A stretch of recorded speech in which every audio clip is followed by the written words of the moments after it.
दोस्तों, आप तमाम लोग जानते हैं कि वक्फ संशोधन एक्ट का मामला सुप्रीम कोर्ट में था। इस मामले को लेकर के सुप्रीम कोर्ट में लगातार सुनवाई हो रही थी और अंततः इस पूरे मामले पर सुनवाई अब खत्म हो गई है। यानी कि अब वक्त सिर्फ और सिर्फ फैसले का है। अब इस इंतजार में इस देश की आवाम है कि आखिरकार वक्फ संशोधन एक्ट पर इस देश का सर्वोच्च न्यायालय क्या फैसला देगा।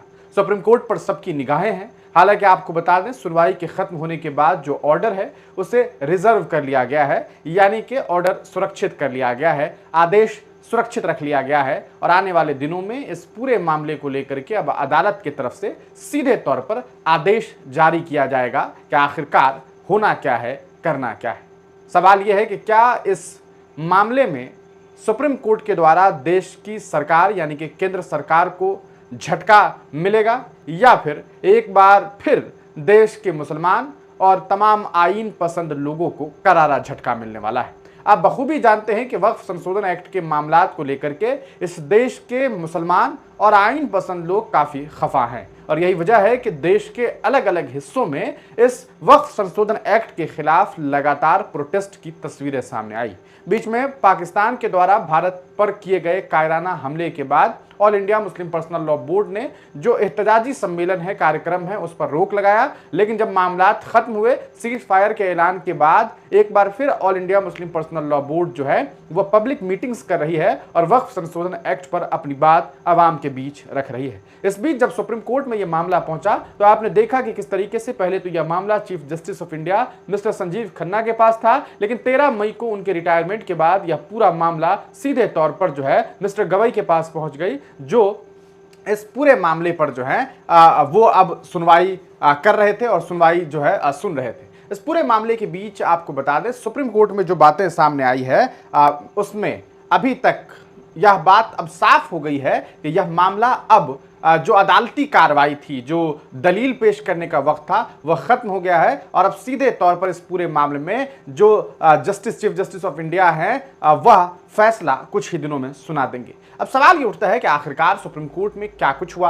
आपने देखा कि 13 मई के रिटायरमेंट के बाद जब चीफ जस्टिस मिस्टर खन्ना का रिटायरमेंट हुआ, उसके बाद मिस्टर BR गवई जो है चीफ जस्टिस ऑफ इंडिया बनाए गए। तभी इस पूरे मामले की जो तारीख दी गई वह 15 मई दी गई। 15 तारीख को चीफ जस्टिस ने साफ तौर पर इस मामले में यह कहा कि हम नई तारीख देंगे और अगली तारीख 20 मई दी गई। 20 मई को दलील दोनों तरफ से यानी कि केंद्र सरकार की तरफ से और वक्फ संशोधन एक्ट के खिलाफ जो भी वकील हैं उन्होंने अपनी दलीलें देनी शुरू की। एक तरफ सॉलिसिटर जनरल ऑफ इंडिया यानी कि मिस्टर तुषार मेहता, वहीं दूसरी तरफ कपिल सिब्बल के साथ दीगर कई जो कहा सकता है वकील हैं, उन्होंने अपनी अपनी बात रखनी शुरू कर दी। 1 घंटे कभी जनरल जो है मिस्टर तुषार मेहता उन्होंने अपनी बात रखी तो कभी 1 घंटे कपिल सिब्बल ने अपनी बात रखी और इन दलीलों के बीच बहुत सारी बातचीत हुई। कभी ऐसा लगा कि इस पूरे मामले में मुस्लिम पक्ष यानी कि जो कहीं ना कहीं वक्फ संशोधन एक्ट के खिलाफ जो वकील हैं उनका पक्ष काफी हावी और भारी पड़ता जा रहा है, तो कभी ऐसा लगा कि केंद्र सरकार पूरी तरीके से अपनी जो है बात सही तरीके से रख पा रही है और यह कानून जो है वो कहीं ना कहीं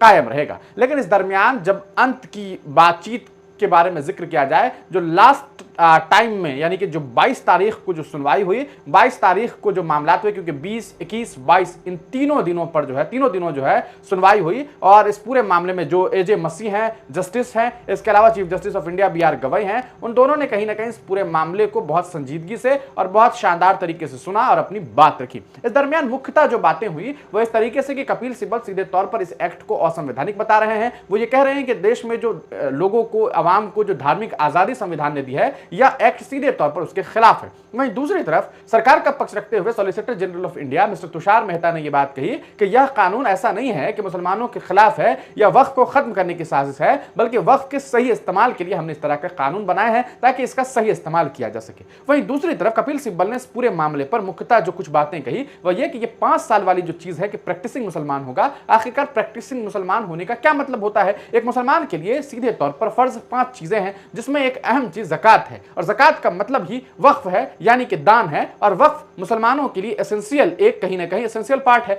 हालांकि आपको बता दें, इस मामले में तुषार मेहता ने कोर्ट में यह बात कही थी कि वक्फ का जो मामला है वह कोई एसेंशियल पार्ट नहीं है, यानी कि अनिवार्य चीज नहीं है। वहीं कपिल सिब्बल ने दलील देते हुए साफ तौर पर उन 5 जरूरी चीजों में उस चीज का जिक्र किया जिसे ज़कात कहते हैं, और ज़कात का मतलब दान से है और दान का माने वक्फ से है। वक्फ की प्रॉपर्टी कोई मुसलमानों की मिल्कियत नहीं है, बल्कि वक्फ सीधे तौर पर अल्लाह की मिल्कियत है, यानी कि हमने अल्लाह की राह में दान दे दिया, उसका इस्तेमाल अब किस तरीके से होगा। आपको बताते चले 22 तारीख से पहले 21 तारीख को सुनवाई के दरमियान जो सॉलिसिटर जनरल ऑफ इंडिया है तुषार मेहता, उन्होंने दलील देते हुए यह बात कही कि जो वक्फ के मामलात हैं, वक्फ की जो प्रॉपर्टी है वो एक तरह से सेकुलर है, वक्फ सेकुलर चीज है। वही जो हिंदू अमेंडमेंट एक्ट है उसके तरफ से जो कानून बनाया गया है वह सेकुलर नहीं है। दलील में यह पेश किया गया कि वक्फ का मामला एसेंशियल पार्ट नहीं है, एसेंशियल नहीं है, वह सेकुलर है। जैसे कि वक्फ की जमीनों का इस्तेमाल जो है वो सिर्फ और सिर्फ मदरसे, मसाजिद या मकबरे में नहीं होते, बल्कि उससे अस्पताल भी बनाए जाते हैं, स्कूल भी बनाए जाते हैं, यूनिवर्सिटी भी तामीर किए जाते हैं। तो इन तमाम चीज़ों का इस्तेमाल कोई एक धर्म मजहब का व्यक्ति तो करता नहीं है, बल्कि इस मुल्क के तमाम धर्म मजहब के लोग उसका इस्तेमाल करते हैं। बीमारी की बात हो,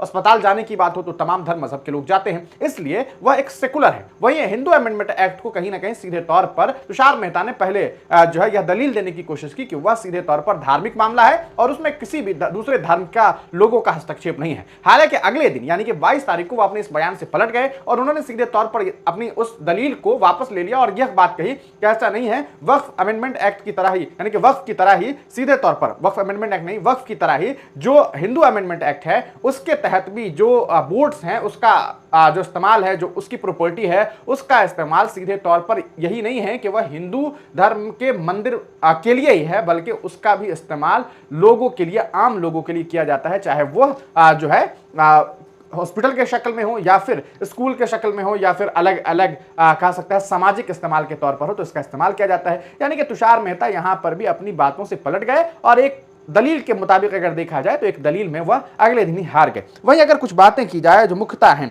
जैसे कि वक्फ के मामलात को लेकर के यह बात कही गई, जो चीफ जस्टिस ऑफ इंडिया हैं उन्होंने कपिल सिब्बल से कहा कि सन 1923 में जब यह बातें आप लोगों को बता दी गई थी कि आपको रजिस्ट्रेशन कराना चाहिए, यानी कि जो वक्फ की प्रॉपर्टी है उसका रजिस्ट्रेशन करवाइए, तो आप लोगों ने 100 साल में यह काम क्यों नहीं किया गया। दलील के जवाब में कपिल सिब्बल ने यह बात बताने की कोशिश की कि सवाल यह है कि इस देश में वक्फ की जो जमीनें हैं उसका सर्वे कहां हुआ, आज तक क्यों नहीं हुआ। पूरे देश में सिर्फ एक राज्य मुश्किल से यह सर्वे पूरा कर सकी, आखिरकार उस जमीन का सर्वे क्यों नहीं हुआ। ये तमाम चीजें भी अपने तरफ से पेश करने की कोशिश की गई। वहीं पर सीधे तौर पर कपिल सिब्बल ने यह भी कहा कि अगर वक्फ बाय यूजर को खत्म कर दिया जाता है तो 200 साल से अगर कहीं पर मुसलमान जो है अपने खानदान के लोगों को, अपने बड़े बुजुर्ग लोगों को अगर दफन कर रहा है, तो क्या अब अगर सरकार यह कहे कि वह जमीन सरकारी जमीन है तो क्या उन कब्रों को वहां से उखाड़ करके फेंक दिया जाएगा? क्या यह उनकी बेहुरमती नहीं होगी? इसी तरह इसी दलील के साथ उन्होंने पूर्व में भी यह बात कही थी। हालांकि चीफ जस्टिस ऑफ इंडिया जो पूर्व में थे संजीव खन्ना, उन्होंने भी यह बात कही थी कि 400 साल 500 साल पुरानी जो प्रॉपर्टी है, क्या उसे आप उसके कागजात मांगेंगे? क्या ये पॉसिबल है? और सही बात है, आज के दौर में अगर आप एक आदमी से उनके बाप दादा का कागज मांग लीजिए तो वह सही से नहीं मिल पाता। आज देख लीजिए अलग अलग राज्यों में जमीन का सर्वे कराया जा रहा है, लोगों के पास कागजात नहीं है, लोगों के कागजात खो गए हैं, किसी का सैलाब में चला गया तो किसी का किसी तरीके से खो गया। अब आप कहेंगे कि ऐसा है कि जामा मस्जिद का कागज लेके आओ, ताजमहल के कागजात लेकर के आओ, फलाने मस्जिद की कागजात लेकर के आओ, उस मस्जिद के कागजात लेकर के आओ। अगर वह 400 साल 500 साल 700 साल पुरानी है तो वह कहां से लाई जाएगी? अगर नहीं लाई जाएगी तो क्या वक्फ बाय यूजर को खत्म करने के नाम पर उन जमीनों को सीधे तौर पर सरकार अपने अंडर में ले लेगी और उसे एक सरकारी जमीन के तौर पर पेश करेगी? यह भी सवाल है। जम्मू और कश्मीर में अगर आप जाके देखेंगे तो वहीं सैकड़ों की संख्या में दरगाह है। अब उन दरगाहों के कागजात अगर नहीं मिलेंगे तो क्या आप उन दरगाहों को सीधे तौर पर खत्म करके उसे सरकारी जमीन बता देंगे? वक्फ की जमीनों के मामलात को आप खत्म कर देंगे, वक्फ की प्रॉपर्टी पर आप कब्जा कर लेंगे। वहीं दूसरी तरफ आपको बता दें, इस मामले में कलेक्टर के उस रोल के बारे में भी कपिल सिब्बल ने जिक्र किया कि आखिरकार कलेक्टर साहब को इतना ज्यादा जो है ताकतें क्यों दी जा रही है। हालांकि इस मामले में आपको बता दें तुषार मेहता ने यह बात कही कि जो बातें कलेक्टर को लेकर के कही जा रही है यह बातें उतनी सही नहीं है। यानी कि कपिल सिब्बल के उस जवाब को काउंटर करते हुए, उस सवाल को काउंटर करते हुए कहा गया कि ऐसा नहीं है कि डीएम को बहुत सारा पावर दिया गया है। लेकिन वहीं पर कपिल सिब्बल ने यह बात कही कि यह तो साफ तौर पर कहा गया है कि अगर जमीन डिस्प्यूटेड होगी तो उस पूरे मामले पर कलेक्टर साहब जांच पड़ताल करेंगे और ड्यूरिंग जो इन्वेस्टिगेशन पीरियड है उस दरमियान वक्फ की जो प्रॉपर्टी यानी कि वक्फ जो जमीन होगी, यानी कि उसका जो वक्फ का स्टेटस होगा वो खत्म हो जाएगा। उस दरमियान वह वक्फ की प्रॉपर्टी नहीं कहलाएगी। अगर वो वक्फ की प्रॉपर्टी नहीं कहलाएगी तो उस वक्त तक जो वक्फ के लिए काम किया जा रहा है वह काम बंद हो जाएगा, चाहे वो किसी तरह का भी काम हो। तो क्या इस तरीके से एक कौम और मिल्लत के लोगों को परेशान करने की कोशिश नहीं होगी, एक धर्म मजहब के लोगों को स्पेसिफिकली परेशान करने की कोशिश नहीं होगी। ये तमाम सवालात जो है वो खड़े हो रहे हैं। आपको बता दें, गवर्नमेंट की साइड से और भी कई वकील थे, जैसे राकेश द्विवेदी थे, रंजीत कुमार थे, इन तमाम लोगों ने भी अपनी अपनी दलीलें बात रखी है। अब इस पूरे मामले में जो कुछ और बातें हुई वह यह हुआ है कि इस मामले में जो और कुछ बातें हुई जिसे मैंने कुछ नोट डाउन कर लिया था, वह यह कि कपिल सिब्बल ने कहा था कि नेसेसरी पार्ट है। वक्फ का जो मामला है सीधे तौर पर ऐसा नहीं है कि वो इस्लाम धर्म में जो है नेसेसरी नहीं है, अनिवार्य नहीं है। जब सीधे तौर पर ज़कात एक एसेंशियल पार्ट ऑफ इस्लाम है तो ज़कात ही के अंडर में वक्फ आता है, तो यह ऑब्वियस सी बात है कि एसेंशियल पार्ट होगा। राजीव धवन ने अपनी दलील रखते हुए essential part no concept of temple in old book places of worship पर बात करी। उन्होंने कहा कि अगर आप पुरानी किताबों को पढ़ेंगे तो उन किताबों में यह भी नहीं लिखा मिलेगा कि मंदिर होनी चाहिए, तो क्या आज के दौर में आप यह कहेंगे कि मंदिरों को हटा दिया जाना चाहिए? इस तरह के सवालात भी कोर्ट में पूछे गए। हालांकि एक बीच में ऐसा भी वक्त आया जब माहौल थोड़ा सा ठंडा हो गया, माहौल हंसी मजाक का हो गया, जब ये बातें कही गई कि यह सब कुछ जो है कहीं ना कहीं जन्नत में जाने के लिए किया जा रहा है, यानी कि जन्नत में जाने के लिए ही वक्फ जैसे मामलात हैं। तो किसी ने कहा कि जन्नत की बात की जा रही है, लेकिन जन्नत है या नहीं है इस बारे में भी सोचना चाहिए। खैर, इन मामलात पर टिप्पणी अभी नहीं करके सीधे मुद्दे की बात करेंगे। इन मुद्दों में अभिषेक मनु सिंघवी है, काफी आप जानते हैं चर्चित वकील है, उन्होंने भी ये बात कही कि क्या ये बादशाही निजाम चल रहा है इस मुल्क में? ऐसा तो नहीं है। इस मुल्क में सेकुलरिज्म है, कहीं ना कहीं इस मुल्क में कॉन्स्टिट्यूशन है, संविधान है, तो उस आधार पर ही काम किया जाएगा। तमिलनाडु, अच्छा, इस पूरे मामले में एक महिला वकील थी,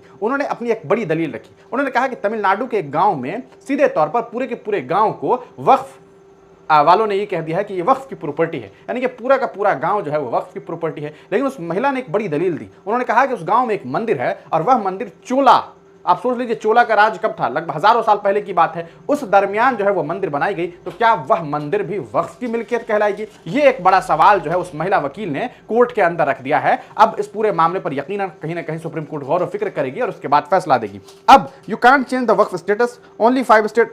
सूरह बकरा में वक्फ के बारे में जिक्र किया गया है, ऐसी बातें हैं साफ तौर पर। अभिषेक सिंघवी, मनु सिंघवी की बात कहीं ना कहीं एक शानदार बात थी कि भैया ऐसा है कि बादशाही निजाम नहीं चल रहा है, देश जो है वो एक संवैधानिक मुल्क है और यहाँ संविधान से चलेगा, और संविधान किसी दूसरे धर्म मजहब के लोगों को परेशान करने का हक नहीं देता, उनकी धार्मिक आज़ादी को खत्म करने की कोशिश जो है उसकी इजाज़त नहीं देता है। तो यह पूरा का पूरा मामला है और सवाल ये उठता है कि आखिरकार सुप्रीम कोर्ट ऑर्डर कब देगी, फैसला कब देगी? कहीं ना कहीं अभी जो मामला है, अगर आप गौर करेंगे तो आपको मालूम है कि महीना जो है अभी मई का चल रहा है, जून का महीना आने को है, गर्मी का सीजन है, तो गर्मी छुट्टी भी होने वाली है। तो ऐन मुमकिन है कि यह पूरा का पूरा मामला अब गर्मी छुट्टी के बाद सामने आएगा कि आखिरकार फैसला क्या होगा। आपको क्या लगता है कि क्या सुप्रीम कोर्ट इस पूरे मामले पर मुस्लिम समाज के लोगों का और देश के आईन पसंद लोगों के ख्यालात की कदर कर पाएगी? क्या इस पूरे मामले में सुप्रीम कोर्ट वह फैसला दे पाएगी कि मुसलमानों को एक कहीं ना कहीं जो है राहत मिल सके? हालांकि आपको बता दें, इस पूरे मामले में जो तुषार मेहता है, उन्होंने ये भी बात कही कि भैया अगर कुछ तब्दीली की जरूरत है